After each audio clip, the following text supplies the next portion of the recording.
جب شام کو آئے تو چونکہ بچہ فوت ہو چکا تھا تو انہوں نے بچے کو غسل دیا اور بچے کو کفن دیا اور ایک چارپائی پہ لٹا کے اوپر چادر ڈال دی۔ جب وہ رات کو آئے ان کے شوہر تو انہوں نے پوچھا کہ کیا حال ہے بچے کا، اس سے لگتا ہے کہ شاید وہ کچھ بیمار تھا، تو انہوں نے پوچھا کیا حال ہے بچے کا، تو کہنے لگی اب تو بالکل سکون معلوم ہوتا ہے۔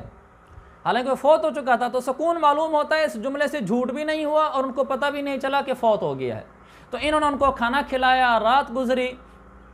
میاں بیوی کی ملاقات بھی ہوئی، اور صبح ہوئی تو وہ کہنے لگی حضرت ام سلیم اپنے شوہر سے کہ آپ سے ایک بات پوچھنی تھی۔ انہوں نے کہا پوچھو، کہ اگر ہمیں کوئی آدمی اپنی امانت دے پھر وہ امانت واپس لے تو ہمیں خوشی سے دے دینا چاہیے امانت، یا امانت واپس کرتے ہوئے اس کا ناشکرہ ہو جانا چاہیے اور طبیعت پہ بوجھ لانا چاہیے؟ تو وہ کہنے لگے جس کی امانت ہے جب چاہے لے لے، اس میں کون سی ناگواری والی بات ہے؟ تو کہنے لگیں اللہ نے جو ہمیں امانت دی تھی ابو عمیر یعنی ہمارا جو بیٹا ہے وہ اللہ نے واپس لے لی ہے۔ دیکھو اس عورت نے کتنا بڑا دل رکھا، اور بچہ بیٹا فوت ہونے پر کتنا بڑا اس آیت پر عمل کا مظاہرہ کیا کہ اللہ تعالی ہم سے اگر کوئی نعمت لے لے تو ہم نہ شکر نہیں بنیں گے، لہذا ہمیں کیا کہنا چاہیے؟ الحمدللہ علی کل حال، اللہ ہر حال میں تیرا شکر ہے۔ یہ ہمیں اس آیت سے درس ملا ہے۔ تو اللہ کسی انسان سے کوئی چیز لے لے، اللہ کا شکر، اللہ اس کا شکر ہے، اس نے دی تھی نعمت اس نے لے لی، اس کی امانت تھی اس نے لے لی، صحت لے لے، اولاد لے لے، کاروبار لے لے، کچھ لے لے، اللہ کا نہ شکرہ نہیں بننا چاہیے، زبان سے اس کے شکر کا بول ہی آنا چاہیے۔ اگلی آیت میں دوسرا پیغام وَلَئِنْ أَذَقْنَاهُ نَعْمَاءَ، اس میں یہ پیغام ہے، اللہ تعالیٰ فرماتا ہے کہ جب میں کسی انسان کو تکلیف پہنچنے کے بعد کوئی نعمت دیتا ہوں، مثلا پہلے غریب تھا، پہلے گمنام تھا، پہلے ذلیل تھا، پھر میں نے اس کو عزت دی، صحت دی، مال دیا، تکلیف کے بعد نعمت دیتا ہوں تو تکبر میں مبتلا ہو جاتا ہے، یعنی گویا مجھے بالکل ہی بھول جاتا ہے۔ اس آیت سے ہمیں یہ پیغام ملتا ہے کہ اگر اللہ تعالیٰ ہمیں تکلیفوں کے بعد کوئی نعمت دے، یعنی غربت کے بعد مالداری دے، گمنامی کے بعد شہرت دے، ذلت کے بعد عزت دے، ان پڑھ خاندان میں ہونے کے باوجود اللہ ہمیں کوئی افیسر بنا دے، ہمیں اپنی اوقات اور اصلیت نہیں بھولنی چاہیے کہ میرے اوپر تکلیف کا وقت بھی گزرا ہے، یہ نہ ہو کہ اب میں تکبر میں مبتلا ہو جاؤں، بڑے بولنا شروع کر دوں اور اپنی اوقات اور اصلیت کو بھول جاؤں۔ اللہ فرماتے ہیں بھول جاتے ہیں، یعنی گویا کہ یہ یوں سمجھتے ہیں کہ اب ہمارے اوپر وہ پچھلا وقت دوبارہ کوئی نہیں لا سکتا، حالانکہ میں رب دوبارہ بھی لا سکتا ہوں۔ لہذا اللہ تعالیٰ اگر کسی انسان پر کوئی نعمت کرے تو وہ اپنی اوقات یاد رکھے کہ اللہ مجھے واپس بھی لوٹا سکتا ہے، تکبر میں مبتلا نہ ہو۔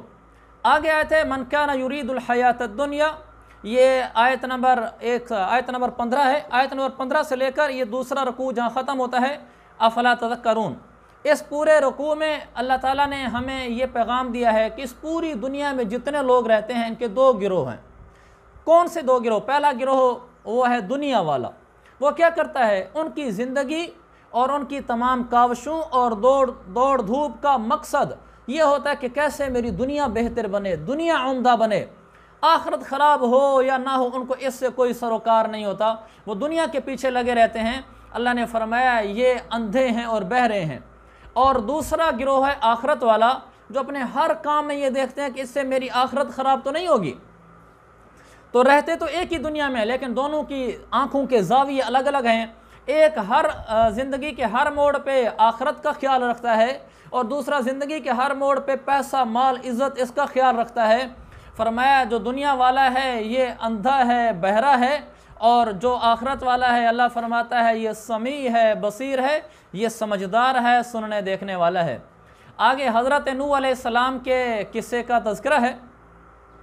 تو جس میں اللہ تعالیٰ نے فرمایا کہ جو لوگ نوح علیہ السلام کے متابعین تھے انہوں نے نوح علیہ السلام کے بارے میں کہا کہ جو تیرے پیچھے چلنے والے نا، تجھے ماننے والے، الذین ہم اراذلنا بادی الراج، وہ تو بے حیثیت سے عام سے لوگ ہیں، کون سے بڑے افیسر سرداران قسم کے لوگ آپ کے پیچھے چل رہے ہیں۔ اس سے معلوم ہوا کہ دین پر چلنے والوں کو ہمیشہ یہ تانا دیا جاتا ہے کہ مولوی ملا تو غریب ہی ہوتے ہیں، یہ تانا شروع سے چلا آ رہا ہے، نوح علیہ السلام کی قوم نے بھی ان کو دیا تھا۔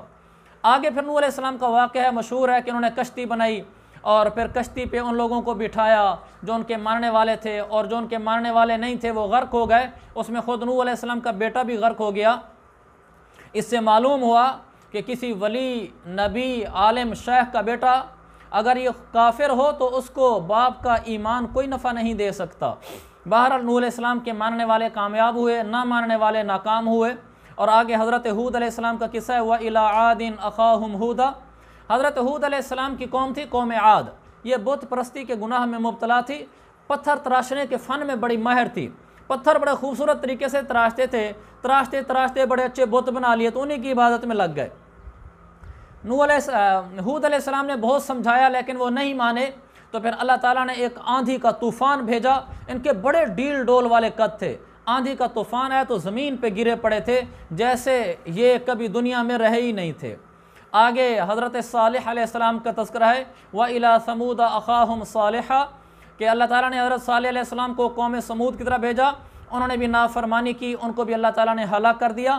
پھر آگے وَلَقَدْ جَاءَتْ رُسُلُنَا إِبْرَاهِيمَ بِالْبُشْرَىٰ، حضرت ابراہیم علیہ السلام کا تذکرہ ہے، ان کے پاس فرشتے آئے، ان کو بیٹے اسحاق کی خوشخبری دی۔ کب بیٹا ملا؟ أَأَلِدُ وَأَنَا عَجُوزٌ وَهَذَا بَعْلِي شَيْخًا، حضرت ابراہیم علیہ السلام کو اللہ نے بیٹا اسحاق اس وقت دیا جب ابراہیم علیہ السلام خود بہت بوڑھے اور بیوی بھی بہت بوڑھی اور بانجھ تھی، لیکن اللہ نے اپنی قدرت سے اس عمر میں اولاد دی۔ آگے حضرت لوط علیہ السلام کا تذکرہ ہے، یہ حضرت ابراہیم علیہ السلام کے بھتیجے تھے، ان کی قوم برے کام میں مبتلا ہو گئی تھی تو اللہ تعالیٰ نے ان کی قوم کو بستی سمیت الٹ دیا، چونکہ یہ بھی الٹا کام کرتے تھے، اللہ تعالیٰ نے عذاب بھی ایسا بھیجا، بستی سمیت بالکل الٹ دیا۔ آگے حضرت شعیب علیہ السلام کا تذکرہ ہے، وَإِلَىٰ مَدْيَنَ أَخَاهُمْ شُعَيْبًا، مدین کی طرف شعیب علیہ السلام کو بھیجا، ان کی قوم ناپ تول میں کمی کرتی تھی۔ جب ان کو سمجھایا شعیب علیہ السلام نے تو وہی تانا دیا جو آج کل نیک لوگوں کو وہ لوگ دیتے ہیں جو بیچارے دین سے دور ہیں، تو وہ کہنے لگے شعیب علیہ السلام کو، اِنَّكَ لَأَنْتَ الْحَلِيمُ الرَّشِيدُ، تو ہے بڑا سمجھدار اور نیک پاک۔ یعنی نیکوں کو تانا دینا یہ شروع سے چلا آ رہا ہے۔ جب قوم شعیب نے حضرت شعیب کی بات نہیں مانی تو اللہ کی طرف سے ان پر چنگھاڑ کا عذاب آیا، زوردار چیخیں، سارے مر کے رہ گئے۔ پھر حضرت موسیٰ علیہ السلام کا تذکرہ ہے جو پہلے بھی گزر چکا ہے، اور آگے یوم یأتی لا تکلم نفس الا بإذنہ فمنہم شقی و سعید میں اللہ تعالیٰ نے ہمیں یہ بتایا کہ جیسے یہاں دنیا میں دو گروہ ہیں، ہر انسان کے ذہن میں انسانوں کی تقسیم دو درجوں میں ہے، بھئی یہ امیر ہے اور یہ غریب ہے، ایسے ہوتا ہے۔ اللہ تعالیٰ فرماتا ہے ایسے آخرت میں بھی انسانوں کی تقسیم ایسے ہی ہوگی کہ وہاں بھی دو قسم ہوں گے، ایک شقی اور ایک سعید، یعنی کچھ نیک ہوں گے خوشبخت ہوں گے اور کچھ گناہگار ہوں گے بدبخت ہوں گے۔ تو جیسے یہاں دو طبقے ہیں ایسے وہاں بھی دو طبقے ہیں۔ آگے آیت نمبر 116 اور 117 ہے۔ آیت نمبر 116 شروع ہوتی ہے فَلَوْلَا كَانَ مِنَ الْقُرُونِ مِنْ قَبْلِكُمْ، آگے آیت نمبر 117 وَمَا كَانَ رَبُّكَ۔ ان دو آیتوں میں یہ بات بتائی گئی ہے کہ اللہ کا عذاب کب آتا ہے اور کس پر آتا ہے۔ اس کو یاد رکھیں، اللہ کا کسی قوم پر جب عذاب آتا ہے تو اس وقت آتا ہے جب اس قوم میں دو خرابیاں پیدا ہو چکی ہوں۔ یہ اللہ کے عذاب آنے کا قرآن سبب بتا رہا ہے۔ پہلا یہ ہے، یعنی پہلا سبب اس قوم کا یہ ہوتا ہے جس قوم میں عذاب آتا ہے اللہ کا، پہلا سبب یہ ہے کہ فتنہ فساد اور گناہوں وغیرہ سے روکنے کا عظیم کام اٹھ جاتا ہے کہ جو لوگ گناہوں میں مبتلا ہوتے ہیں ان کو کوئی روکنے والا بھی نہیں ہوتا، تو لہذا ہمارے معاشرے میں جو لوگ لوگوں کو گناہوں سے بچا رہے ہیں، نیکی کی دعوت دے رہے ہیں، تبلیغ کے کام میں لگے ہوئے ہیں، یہ لوگ اصل میں اللہ کے عذابوں کو روک رہے ہیں۔ اور دوسری وجہ جس کی وجہ سے گناہ آتا ہے، اللہ کا عذاب آتا ہے، لوگ ناجائز عیش پرستی اور گناہوں میں حد سے بڑھ کر جری ہو جاتے ہیں اور وہ نیک اور صحیح روش اور چلن سے بہت دور چلے جاتے ہیں۔ تو دو سبب ہوئے جس سے عذاب آتا ہے، نمبر ایک اس قوم اور ان لوگوں میں نیکی کا حکم کرنا اور برائی سے روکنا یہ اٹھ جاتا ہے، اور دوسرا وہ قوم خود بہت زیادہ گناہوں میں آگے بڑھ کر جری ہو چکے ہوتے ہیں۔ آگے سورہ یوسف ہے اور بڑی مشہور صورت ہے، سارے لوگ ہی اس صورت سے واقف ہیں۔ یہ صورت بھی حضور صلی اللہ علیہ وسلم کے سچے نبی ہونے کی بڑی کھلی دلیل اور منہ بولتا ثبوت ہے۔ وہ اس طرح کہ یہودیوں نے مکہ کے کافروں کے ذریعے سے رسول پاک صلی اللہ علیہ وسلم سے ایک سوال کروایا تھا، سوال تو تین تھے، ان میں سے ایک یہ بھی تھا، یہ سوال کروایا تھا کہ ان سے پوچھو یوسف حضرت محمد مصطفیٰ صلی اللہ علیہ وسلم سے کہ بنی اسرائیل تو فلسطین میں رہنے والے تھے، یہ مصر میں آ کر کیسے آباد ہوئے؟ تو یہودیوں کا خیال تھا کہ حضور علیہ السلام کے پاس یہ تو نہ کتاب پڑھے ہوئے ہیں، یعنی آپ نے کوئی کتابوں کے مطالعے نہیں کیے، اور نہ ان کا کوئی استاد ہے، تو ان کو تاریخ کے پچھلے اوراق کا کیسے پتہ چلے گا؟ لہذا جس سے ہم ان کے خلاف پروپیگنڈا شروع کر دیں گے کہ یہ نبی ہی ٹھیک نہیں ہے۔ اللہ نے میرے نبی پر پورا واقعہ سورہ یوسف میں اتار دیا، جس سے پتہ چلا کہ بنی اسرائیل شام سے مصر کیسے ہے۔ بنی اسرائیل کو یہ کیا چیز ہے؟ اسرائیل حضرت یعقوب علیہ السلام کا نام ہے۔ تو حضرت یعقوب علیہ السلام کے 12 بیٹے تھے، تو بنو اسرائیل کا مطلب ہوا یعقوب علیہ السلام کے بیٹے۔ تو یعقوب علیہ السلام اصل میں فلسطین میں رہتے تھے، پھر ان کے بیٹے حضرت یوسف ہیں، آپ سب جانتے ہیں ان کے واقعے کو کہ ان کے بھائیوں نے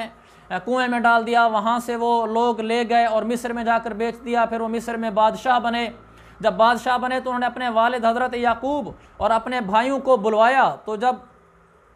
یعقوب علیہ السلام یعنی حضرت اسرائیل علیہ السلام جب یہ شام فلسطین سے سفر کر کے مصر پہنچے اپنے بیٹوں سمیت، تو پھر وہیں رہنا شروع کر دیا تھا۔ جب وہیں رہنا شروع کر دیا تھا تو حضرت اسرائیل کے بیٹے وہاں بسنے شروع ہو گئے، تو بنو اسرائیل کا لفظ بنا، جس کی وجہ سے یہ حضرت یوسف علیہ السلام کے بلانے کی وجہ سے فلسطین سے مصر میں پہنچے تھے، اور پھر وہاں مصر میں زندگی گزاری، سارے وہیں رہے۔ تو یہ وجہ ہے بنو اسرائیل کے فلسطین سے مصر میں منتقل ہونے کی۔ یہ واقعہ سنایا تو میرے نبی کا سچا نبی ہونا سب پر کھل گیا، اور ذرا بھی شک نہیں رہا کہ آپ سچے نبی ہیں۔ حیرت کی بات تو یہ ہے کہ خود یہودی پریشان ہو گئے کہ یہ ہم سے بھی زیادہ جانتے ہیں، کیونکہ جو انہوں نے پڑھا ہوا تھا اللہ کے نبی نے اس سے بھی زیادہ بتایا۔ یوسف علیہ السلام کے قصے کو اللہ نے بہت تفصیل سے بیان کیا ہے، اور اس کو احسن القصص کہا ہے، اس لیے کہ اس قصے میں سب کچھ ہے، دین بھی ہے، دنیا بھی ہے، توحید بھی ہے، فقہ بھی ہے، سیرت بھی ہے، سوانے بھی ہے، خوابوں کی تعبیر بھی ہے، سیاست بھی ہے، حکومت بھی ہے، معاشی خوشحالی کی تدبیر بھی ہے، زہد بھی ہے، تقوی بھی ہے، انبیاء صالحین کے واقعات بھی ہیں، فرشتوں کا تذکرہ ہے، شیطانوں کا تذکرہ ہے، جنوں کا تذکرہ ہے، انسانوں کا تذکرہ ہے، پرندوں کا تذکرہ ہے، چرند کا تذکرہ ہے، بادشاہوں کا تذکرہ ہے، رعایا کا تذکرہ ہے، تاجروں کا تذکرہ ہے، زمینداروں کا تذکرہ ہے، عالموں کا تذکرہ ہے، جاہلوں کا تذکرہ ہے، عورتوں کی مکاری کا تذکرہ ہے، گمنامی کا تذکرہ ہے، شہرت کا تذکرہ ہے، غربت کا ہے، دولت کا ہے، عزت کا ہے، ذلت کا ہے، صبر کا ہے، استقامت کا ہے، بہت کچھ اس قصے میں پھیلا ہوا ہے۔ گویا کہ زندگی کا ہر باب اس میں بڑے مرتب طریقے سے موجود ہے۔ اللہ نے کہا احسن القصص، سب سے بہترین قصہ ہے۔ اب یہ قصہ تو آپ سب کو معلوم ہے، میں قصے کو کوئی زیادہ تفصیل سے نہیں بیان کرنا چاہوں گا، مختصراً پھر بھی بتا دیتا ہوں۔ میں اصل میں اس قصے سے جو ہمیں درس اور عملی پیغامات ملتے ہیں میں وہ بتاؤں گا۔ مثلا قصہ مختصر یہ ہے کہ حضرت یعقوب علیہ السلام فلسطین میں رہتے تھے، تو ان کے بیٹے تھے، تو ان بیٹوں میں سے جو حضرت یوسف علیہ السلام چھوٹے تھے، یہ حضرت یعقوب کو بڑے پسند تھے۔ تو حضرت یعقوب کے بیٹے ان حضرت یوسف کے بھائی ان کو لے گئے بہانے سے، اور جا کر وہاں کنویں میں ڈال دیا۔ پھر گھر آ کر والد کو کہا کہ ان کو بھیڑیا کھا گیا ہے، تو ان کے والد نے صبر سے کام لیا۔ پھر ایک قافلہ آیا، انہوں نے یوسف علیہ السلام کو کنویں سے نکالا، مصر میں جا کر بیچ دیا۔ مصر میں عزیز مصر یعنی وزیر خزانہ نے ان کو خرید لیا۔ یہ پھر بچپن سے بڑے ہو گئے، بالغ ہو گئے، تو عزیز مصر کی بیوی نے ان کو برائی کی دعوت دی، انہوں نے وہ برائی نہیں کی، چونکہ نبی تھے، نبی گناہوں سے پاک ہوتے ہیں۔ تو جب انہوں نے گناہوں کی دعوت دی، انہوں نے نئی دعوت قبول کی، تو اس نے ان پر الزام لگا دیا یوسف علیہ السلام پر کہ یہ بد نیت ہے۔ تو اس کے نتیجے میں پھر ان کو یوسف علیہ السلام کو جیل میں ڈال دیا گیا۔ تو جیل میں یہ پہنچ گئے، یہاں تک 12واں سپارہ ختم ہوتا ہے، اور پھر آگے 13ویں سپارے میں آگا، پھر وہیں عرض کروں گا۔ اب یہ میں نے موٹا سا قصہ بتایا ہے، اس میں درس کیا ملتے ہیں؟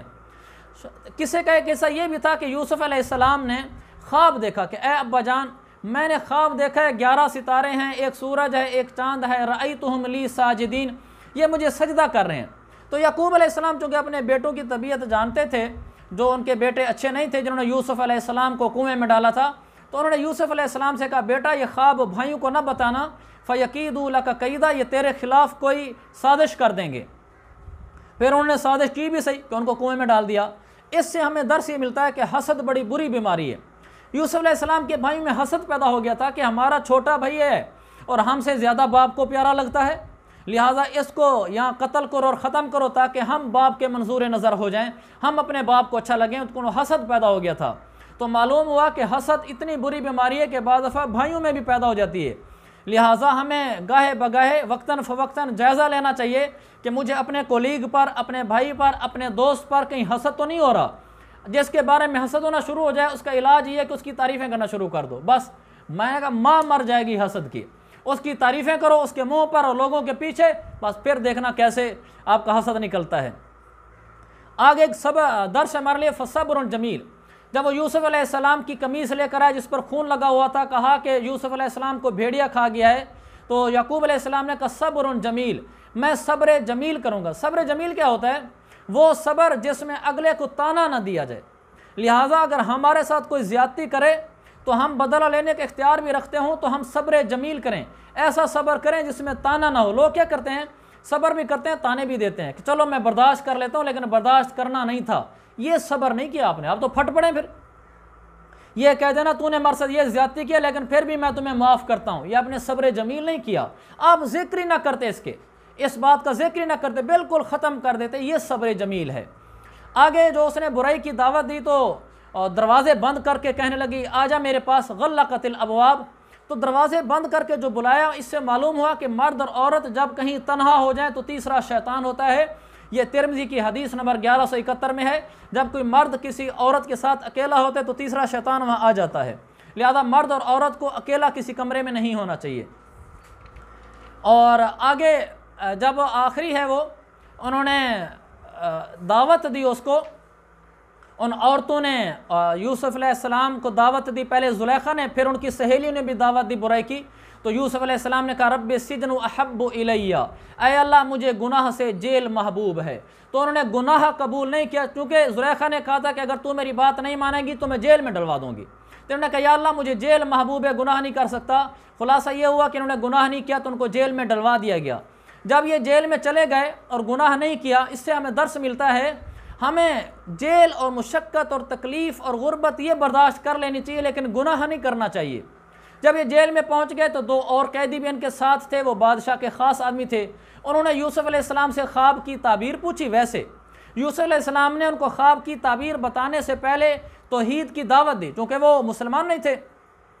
جیسا کہ ان کی دعوت سے لگتا ہے، تو یوسف علیہ السلام نے پہلے ان کو بتایا اللہ ایک ہے، اللہ کا کوئی شریک نہیں ہے۔ یہ معلوم ہوا کہ انسان کے اوپر یہ جذبہ ہر وقت سوار رہنا چاہیے، موقع کی مناسبت دیکھ کر کہ میں لوگوں کو دعوت دوں، لیکن موقع کی مناسبت دیکھنا ضروری ہے۔ پھر جب ان کو تعبیر بتائی تو ان میں سے ایک کو سولی ہو گئی تھی اور ایک قیدی واپس آ گیا بادشاہ کے پاس۔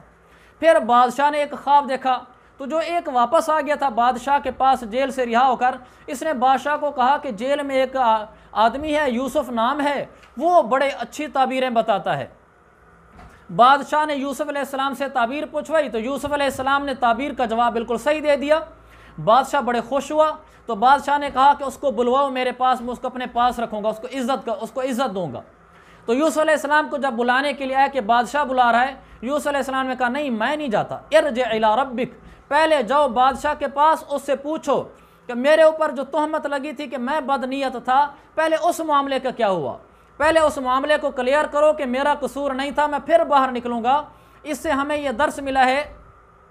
کہ انسان کو اپنے آپ کو تہمت کی جگہ سے بچانا چاہیے، یہ کہنا چاہیے، اپنے آپ کو خیال کرنا چاہیے کہ میں کہیں تہمت والی جگہ پہ نہ جاؤں کہ میرے اوپر تہمتیں لگیں، یہ نہیں کہنا چاہیے جی میرا تو معاملہ اللہ کے ساتھ صاف ہے، بس لوگ جو کہتے ہیں کہتے رہیں، ایسا نہ کرے۔ یوسف علیہ السلام نے ایسے نہیں کیا، تو اپنے آپ کو تہمت کی جگہ سے بچانا چاہیے۔ یوسف علیہ السلام نے پہلے تہمت صاف کروائی اور پھر جیل سے باہر بادشاہ کے پاس تشریف لے گئے۔ اللہ تعالی ہمیں عمل کی توفیق عطا فرمائے۔ وآخر دعوانا ان الحمد للہ رب العالمین۔